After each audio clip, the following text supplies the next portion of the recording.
No sé si ya estamos en contacto con nuestra mesa de análisis. Estamos entonces, vámonos directamente con Osiel Cruz, director general de Grupo T21. Osiel, qué gusto saludarte, ¿cómo estás?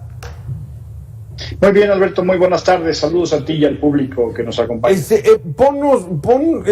A ver si puedes ponernos un poquitito de cómo está la situación de nuestra red ferroviaria en el tema particular de transporte de carga de productos y mercancías, Osiel. Bueno, la red de administración del presidente Ernesto Zedillo ha recibido inversiones de muchos millones de dólares en su modernización. El trazado, digamos, ha sido perfeccionado. Sí. Las vías, como tú lo comentabas antes de ir al corte, muchas son todavía el mismo trazo de hace 100 años en que el presidente Porfirio Díaz desarrolló la mayor red de vías de ferrocarril. Es muy cierto, algunas permanecen prácticamente intactas, pero las vías esenciales para conectar los principales económicos de nuestro país con los del vecino Estados Unidos y los puertos para conectarnos con otros continentes por vía marítima, esas han sido inversiones millonarias que han realizado los ferrocarriles privados y han permitido mayores velocidades en el transporte de mercancías. Ya está con nosotros Osiel Jorge Salas, le doy la bienvenida, coordinador del Comité de Logística de la Asociación de Industriales del Estado de Michoacán. Jorge, muy buena tarde con nosotros. Ya nos explicaba Osiel, entonces en la administración de Ernesto Zedillo, que fue del 94 al 2000, se empezó a impulsar mucho el sistema ferroviario. ¿Cómo nos encontramos en estos momentos? Hola, muy buenas tardes, Alberto, a ti y a todo tu público. Osiel, muy buenas tardes.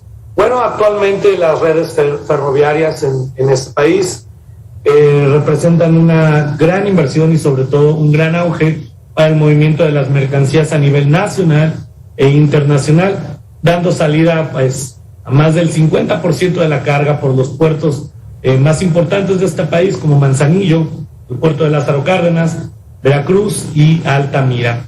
Entonces estamos hablando de que todo el tema ferroviario de verdad es un gran impulsor de la economía y como bien lo mencionabas en el segmento anterior, hoy en día hay tramos muy descuidados que se han dejado a la intemperie. Estamos expuestos al tema de inseguridad, al tema del robo y sobre todo, pues bueno, esto es algo que viene a disminuir la confianza sobre todo de los usuarios y pues bueno, que se ve afectada al final de cuentas en la economía de los usuarios y que repercute también en la economía de nuestro país. O sea, Jorge, nos dices que es un buen sistema, pero ¿cómo se encuentra? ¿Cuál es el diagnóstico en estos momentos? ¿Está funcionando el sistema ferroviario para transportar productos? ¿Quién se beneficia de este transporte? ¿Y a quién pudiera favorecerle esta movilización a través del tren? Claro, bueno, los favorecidos en primera instancia son los usuarios finales, que son los que a través de estas vías ferroviarias que tenemos, pues mueven la mayor parte de sus mercancías, ¿no? ¿Cómo se encuentran hoy en día? El servicio, te podría decir, es un servicio bueno, que hasta la actualidad ha dado económico del país. Hay ciertas zonas las cuales sí se encuentran descuidadas y pues bueno, en el tema muy en específico del puerto de Lázaro Cárdenas, como bien lo comentaban, de repente se sufre con el tema de bloqueos a las vías férreas, las cuales pues traen una pérdida económica muy importante para el Estado, en este caso para el Estado de Michoacán, pero más que nada para los usuarios finales, ¿no? Que son los que usan este medio de transporte para mover sus mercancías. Osiel, entonces traemos un buen sistema, entonces lo que hay que hacer es mejorarlo, pero está eficiente, digamos. Sí, Alberto, las vías actuales y el sistema ferroviario mexicano se encuentra en un estándar equivalente a los ferrocarriles clase 1, por eso está tipificado como tal. las vías que usa tanto Ferromex como el Kansas City Southern en México están estandarizadas con el sistema de vías norteamericano. Estados Unidos,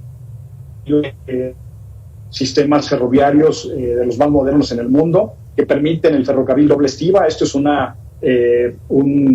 equipo que únicamente se utiliza en la zona de Norteamérica, México incluido. Así que de lo más eficiente y beneficiar pues son toda la industria automotriz que vimos en las últimas 2 décadas crecer de forma importante en nuestro país. En mucho vino y se asentó en México gracias a la buena cobertura del servicio del ferrocarril. Tenemos otros problemas. ¿Qué es lo que la industria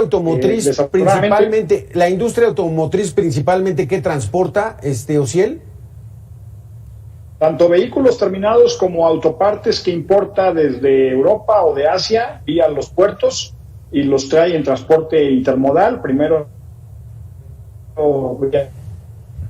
marítimo, prácticamente sin hacer ninguna otra maniobra más que bajarlos del barco y subirlos al tren, van directo a las fábricas para ensamblar esos componentes y salen de ahí ya convertidos en automóviles rumbo a los mercados de exportación. Oye, Ociel, porque a través de los puertos, por eso, Ociel, hacia el norte.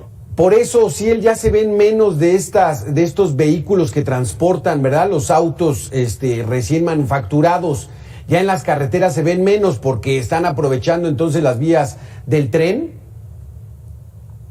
Un gran volumen de las unidades que se terminan en las automotrices en México sale vía los automats, los carros especializados del ferrocarril, para su exportación en los mercados como Estados Unidos o a través de nuestros puertos para ir a Centro Sudamérica, Arabia o Europa inclusive.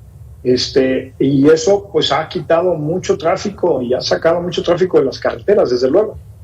Jorge Salas, entonces, digamos que estamos en un promedio estable, sobre todo por esta situación de que somos socios tanto de Canadá como de Estados Unidos, y entonces nos urge mandar las mercancías lo más seguro, lo más rápido y lo más eficiente que sea posible. Y entonces, ¿qué regiones del país están conectadas en las que no tenemos ningún tipo de problemas? ¿De dónde a dónde? Bueno, las vías férreas hoy en día, por ejemplo, Kansas City Southern en México conecta lo que es el puerto de Lázaro Cárdenas con todo el centro del país y de ahí se conecta para el norte. Ferromex sale del puerto de Manzanillo, igual conectando para el centro del país, y Ferrosur del puerto de Veracruz. Entonces podríamos decir que los 3 puertos más importantes tienen conexiones a todo lo que es el parque industrial del centro, y bueno, de ahí conexiones para el norte del país, los cuales a su vez, pues bueno, se puede pasar a Estados Unidos, ¿no? En ese aspecto te puedo decir que los puertos están muy bien conectados, la infraestructura de estas empresas ferroviarias da abasto para poder mantener un nivel constante de movimientos en el tren, lo cual, pues bueno, como bien lo mencionabas, ¿no? Impulsamos la economía tanto local como de nuestro país. Sí. Oye, Jorge, entonces estos bloqueos que hacían algunos integrantes de la Coordinadora Nacional de Trabajadores de la Educación, de la CENTE, pues vaya que metían en problemas y las pérdidas eran pero de miles de millones de pesos. Así es, Alberto, lamentablemente es un problema que nos aqueja ya desde hace varios años, en el tema Michoacán y en el tema Colima, todos estos grupos que, bueno, por temas políticos, toman a bien tomar las vías férreas, ¿no? Implicaciones económicas, Alberto, muchísimas. La pérdida económica también es muy, muy, muy fuerte. ¿Por qué? Porque los usuarios ya no reciben sus mercancías en tiempo y forma, lo cual luego se ve afectada tanto a la industria como al comercio nacional. Ya es un tema político muy que muchos años, en donde, bueno, nosotros como Asociación de Industriales de Michoacán siempre hemos tenido a bien poder tratar de aportar ese granito de arena para resolver los temas tanto locales como estatales, y pues bueno, tratar de que la economía siga funcionando y siga siga fluyendo tanto en el estado de Michoacán como para el país. Esta empresa, Jorge, de Kansas City, entonces, llega la mercancía al puerto de Lázaro Cárdenas, cargan los trenes y ¿hasta dónde llegan estos? Bueno, la conexión de Kansas City va desde Lázaro Cárdenas al centro del país, a las diferentes intermodales que existen. Ajá. Y de ahí se va también para el norte del país, para Monterrey, ¿no? Okay. Pero más en específico, si hablamos de los bloqueos, estos bloqueos se dan en el estado de Michoacán, en una parte que se llama Calzoncín, que está más o menos por Uruapan, por así decirlo, y a veces también se da en la capital del estado, en Morelia. ¿Y qué es lo que sucede? Bueno, no es que el tren agarre y vaya y ya me encontré con un bloqueo y nos quedamos, no, sino la logística tanto de Kansas City South en México como de todos los implicados, los trenes se quedan varados en puerto, haciendo pues que se haga una congestión muy, muy, muy importante, y de ahí ya no sale la mercancía. Y muchas veces cuando pasa este tema de los bloqueos a las vías férreas, la otra opción pues es, bueno, el tema del flete terrestre, ¿no? Vía camión. Pero siempre en los puertos se ve este plan de cómo poder accionar para que no se detenga la economía, pero cuando sucede sí se ve, y sobre todo se pone el foquito rojo, ¿no? Para que veamos la verdadera importancia y sobre todo la magnitud que tienen hoy las vías férreas en nuestro sistema ferroviario en México. Sí, que en este último paro, Jorge, fue que casi un mes que estuvieron detenidos de manera consecutiva, días consecutivos. ¿De cuánto fue más o menos la pérdida?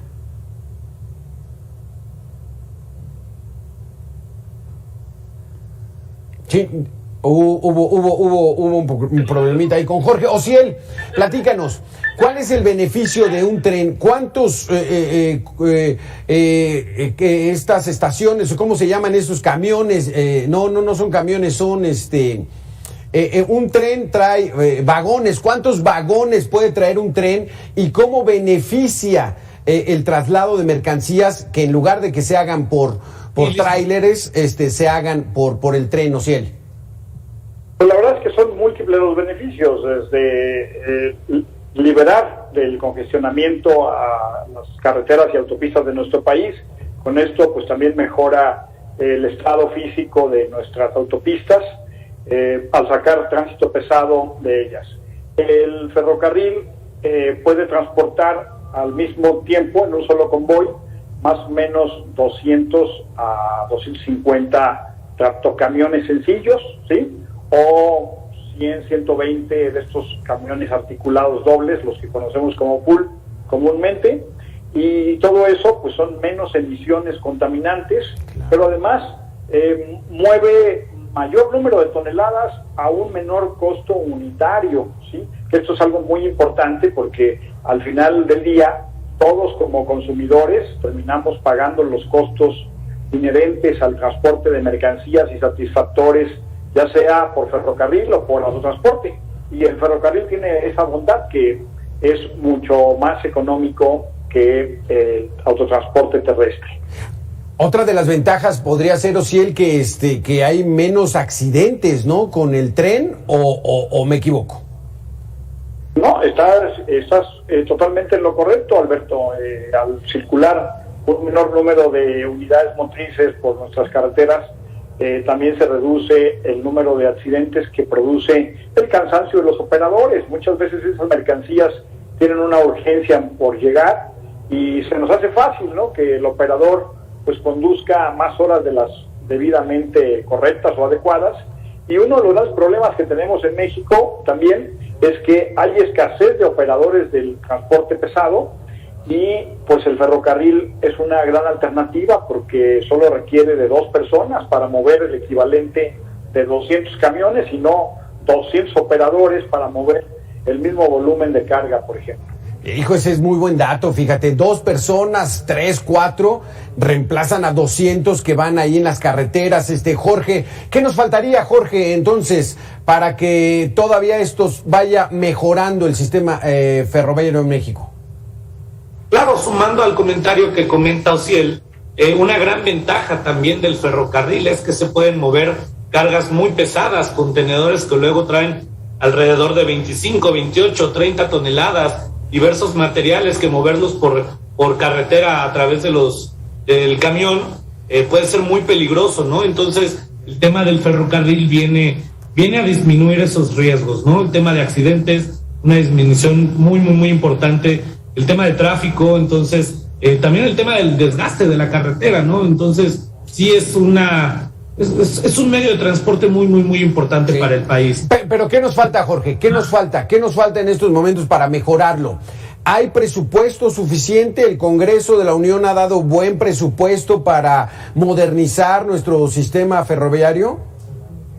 ¿Qué nos falta, Alberto? Nos faltaría una red ferroviaria modernizada, acceso a más puntos en el país para que más empresas se sumen a la red ferroviaria, que más empresas puedan tener acceso a la importación o exportación de sus mercancías, ampliar sus mercados, que todo este tema económico explote en beneficio de México. ¿Qué podemos hacer? Como te comento, modernizar las vías, garantizar el Estado de Derecho de estas empresas, garantizar la seguridad y sobre todo que todo este tema logístico venga a apuntalar la economía de todas estas industrias y empresas. Exacto. Que usan el medio de comunicación y de transporte como su principal medio para importar y exportar. Osiel Cruz, aquí la participación de la iniciativa privada no está mal vista. Aquí no es de que nos están saqueando y de que los privados no dejan que funcione el sistema ferroviario mexicano. Estamos en una situación tranquila en este aspecto. Sí, esa parte parece que está correspondida. El tema sí agregaría a lo que comentó Jorge, el tema de que sí, el Estado de Derecho nos hace falta impulsar más, que haya un respeto, que no cualquier manifestante bloquee nuestras vías generales de comunicación, como son las vías del ferrocarril. Eso es importante para que las empresas privadas que ya participan y que la verdad es que no han renunciado nunca a reinvertir y modernizar la infraestructura con la que disponemos en el país, puedan también pues tener los incentivos para seguir reinvirtiendo sin que haya bloqueos y afectaciones como las que sufrimos el año pasado y que inexplicablemente hubo pues violaciones ahí a la legislación del ramo, ¿no? Aquí, Jorge, rápidamente explícanos antes de que se nos acabe el tiempo. Esta empresa Kansas City Southern, es una empresa norteamericana. Es una empresa privada que trabaja aquí en México. ¿Se le concesionan las vías, los trayectos? ¿Cómo está esa situación con ellos? Tienen una concesión de 50 años a partir del 1997 y esta concesión les abarca la operación que, desde el puerto de Manzanillo con las intermodales en el centro del país. Entonces sí, efectivamente, es una empresa de inversión extranjera con operaciones aquí a nivel nacional. Que han apuntado muy bien, han hecho un excelente trabajo, se ha visto el cambio y bueno, pero dentro de esos cambios, como lo mencionaba Osiel, como lo apuntalabas tú muy bien, Alberto, se necesita garantizar ese Estado de Derecho. Bien lo dice Osiel, que las empresas tengan esa seguridad de que no cualquiera puede venir a tomar las vías férreas, apoderarse de ello y parar la economía a nivel estatal o a nivel nacional, ¿no? Entonces, garantizar todo este movimiento logístico, operativo, para dar la seguridad a las empresas que puedan invertir, ¿no? En México, que puedan confiar en este sistema ferroviario que tenemos hoy en día y para poder crecer todos juntos, ¿no? Exactamente, pues Osiel Cruz, a ti te pregunto lo mismo, ¿qué faltaría para que se modernizara esto? ¿Mayor presupuesto? ¿Quién se encargaría de hacer esto? ¿La iniciativa privada? ¿La Secretaría de Comunicaciones y Transportes Federal? ¿Los estados? ¿Qué tendríamos que hacer para mejorar esto? Bueno, la iniciativa privada ya ha hecho, digamos, su papel en la parte esencial de modernizar la infraestructura que recibió como concesión de parte del gobierno, La otra sería que el gobierno volteara a ver más al ferrocarril de carga como un elemento de infraestructura que puede agregar más valor a la economía mexicana si incentivamos y hacemos las inversiones adecuadas, ¿no? Con inversiones mucho más inferiores de lo que ahora nos está costando, por ejemplo, el Tren Maya, pudiéramos haber habilitado una vía más corta entre Guadalajara y Aguascalientes, que es un proyecto largamente anhelado y deseado para acercar el puerto de Manzanillo a la zona de Aguascalientes y el centro del país, y también conectar al puerto de Tampico y Altamira con la zona del Bajío más rápidamente, y eso hubiera agregado más puntos de valor a la economía nacional que lo que quizás nos pueda aportar el Tren Maya, que es más bien de pasajeros y turístico. Sí, exactamente, pero bueno, ¿qué tal se van a divertir ahí en la Riviera Maya, hombre? Y mientras que la economía, pues esa que se espere, ¿no? Ociel, que se espere. Muchísimas gracias, Ociel Cruz, director general del Grupo T21, y Jorge Salas, coordinador del Comité de Logística de la Asociación de Industriales del Estado de Michoacán. Gracias por estar con nosotros. Muchas gracias. Gracias por la invitación y quedamos a sus órdenes. Sí, gracias. Gracias.